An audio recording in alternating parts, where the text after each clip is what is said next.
I hope you guys appreciate how much I do not want to do this review. I really don't. This game took me 15 hours to finish, and it was torture every second. I was miserable playing this game. And you might ask, what game could cause me so much misery? Fortnite? Maybe Elder Scrolls? Or maybe I decided to spontaneously review Sonic Boom again. No. Today's 15-hour torture fest comes from Bethesda in their horrifically popular game that, in my opinion, does not deserve half the praise it's got. You might be thinking, oh, is it Fallout 76? No. It's Fallout 4. Yes. War may never change, but this game still sucks. So the story. He is so boring. It is just no. The story is barely existent in this game, and maybe that's why it's taken me so long to finish it. I know, I promised I'd review this game back in Season 2, and I have found every excuse to put it off since. I kid you not. But since it's getting close to episode 200, I figured, as I didn't do that much big for episode 100 except time travel, I figured I'd do something a bit more special for episode 200 and go back and review the games that I've been swearing I'll review but never actually got around to. So, let's talk about the story for Fallout 4.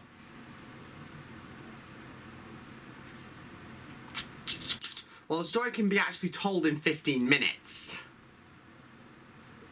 So, let's talk about the story, shall we?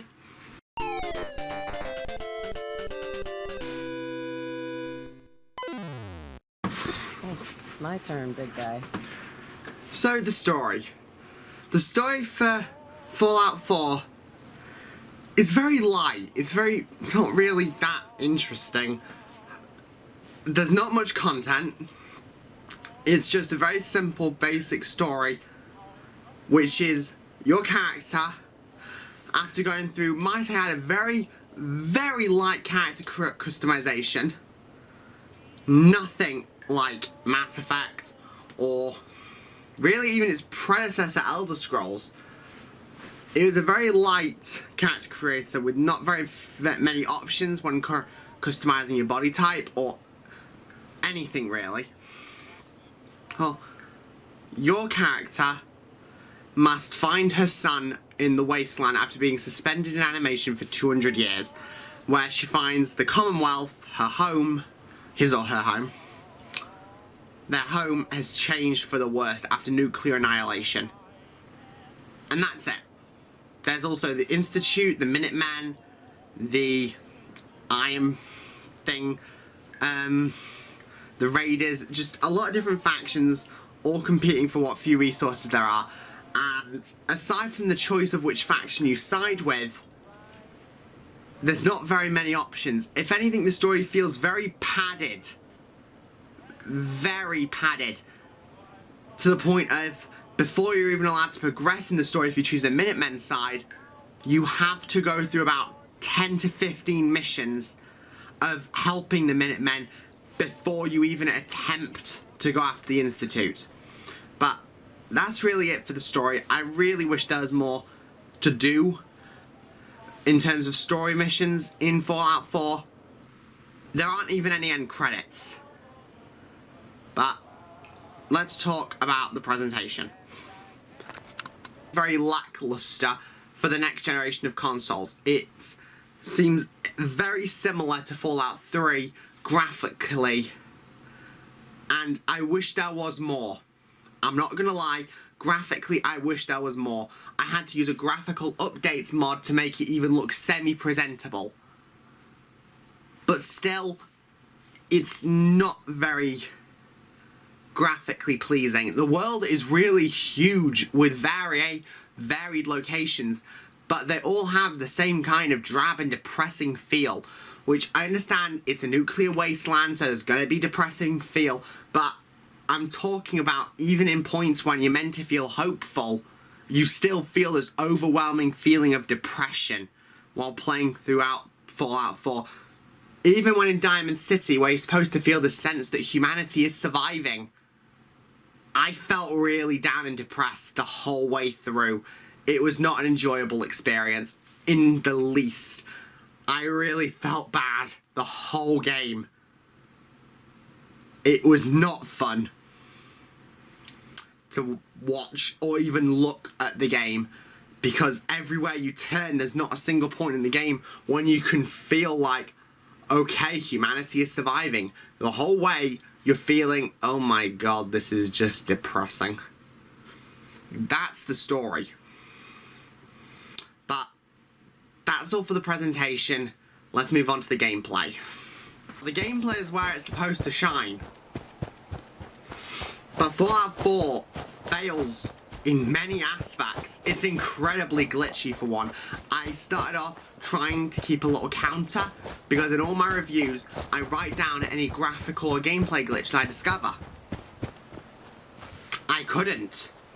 There were so many graphical glitches and gameplay glitches and crashes where I had to restart. I lost track and just actually threw my notes in the bin. It got that bad and that frustrating. I had to use a speedster mod just to get through it, because I needed that boost just to get through this game.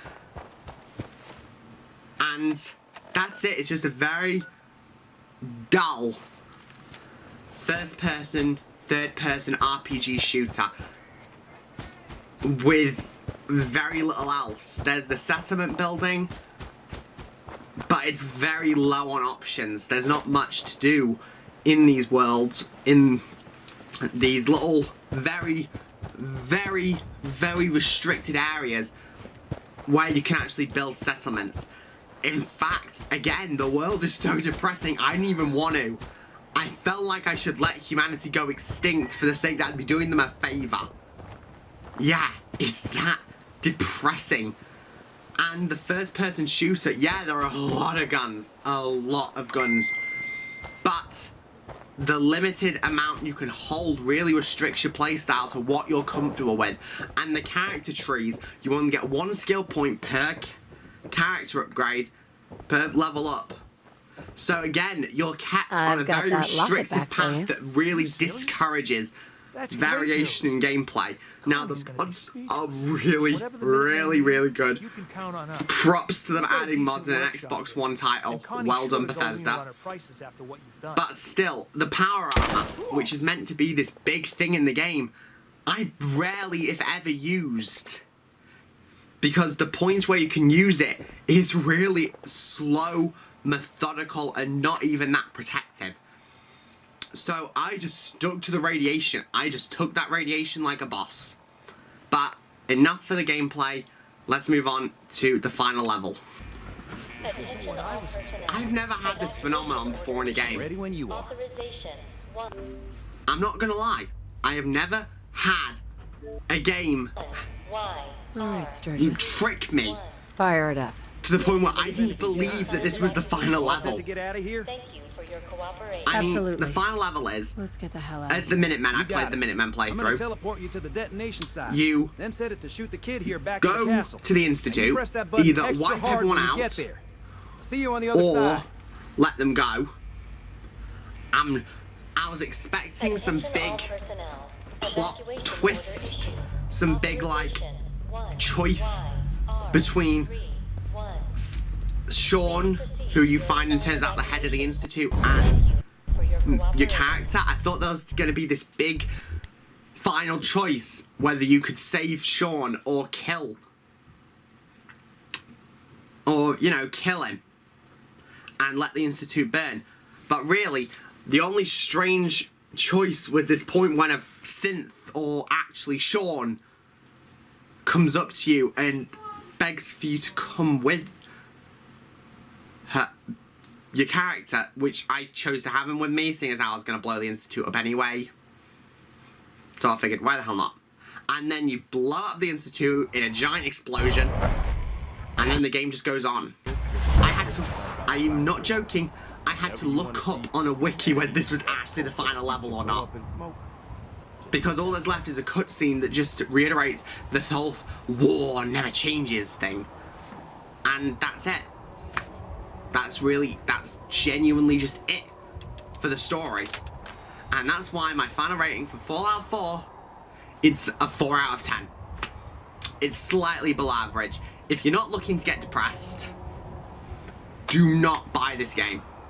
Do not buy Fallout 76 either, because I've been told that that's a bad game. I do not own Fallout 76, and frankly, Fallout 4 has given me very little hope for the future. If anything, it took that hope away. I had to force myself through it, but it was good. It's good to be back doing game reviews for you guys again. Now, the end of Series 4 of FunReviews is fastly coming to an end. There's going to be a change. The first episode of Season 5 will be the New Year special of Doctor Who Resolution. Now, I'll see you guys on the next FunReviews. Over me. Bye-bye.